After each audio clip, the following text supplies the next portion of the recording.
hardware goes in cycles, actually. My previous hardware asset management role was 2006 to 2009, and we know what happened in 2009 or 2008. And then I think everyone's hardware asset management sort of collapsed, because the thing about hardware asset management is it's expensive, it's time consuming, it's boring. Nobody wants to do it. So if you can skimp on it, you will, because it's just a nightmare. It's a pain. So I think it had so it had a big trough from around, 2008, 2009, all the way through to COVID. And then suddenly all the hardware shortages made people think, oh, whoa, hang on. But I think the other thing that's happening is there is a lot of push by regulators, particularly in the financial industry, around resilience. And the regulators are going out to their regulated organizations and saying, look, you can't be resilient unless you know what your hardware is out there. And so I think the COVID shock definitely made people think about, whoa, hang on, maybe we need to get a better grip on our hardware, in the sense of we've suddenly realized what happens if it's a struggle to get hold of it.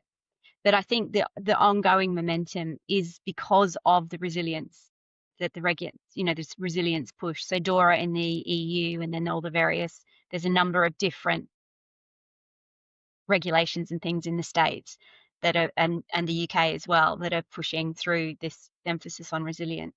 So I think there's that too.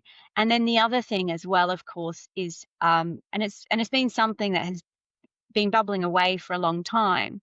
But of course, we've got a lot more emphasis on data security and data protection. And again, you have regulators saying, look, if you don't know what hardware you have, then you cannot protect your data as well. So I think, there's a number of things that have contributed to that swell of actually, it's worthwhile investing in our hardware asset management. Yeah.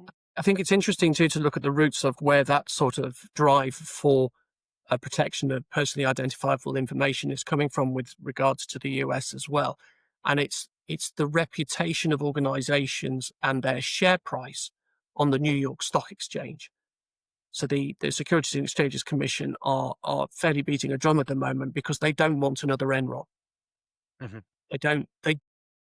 Another reason to raise Sarbanes-Oxley-like legislation after the fact. So it's quite interesting to see that they're trying to offset the some sort of big explosion around the loss of personal data for a given organization.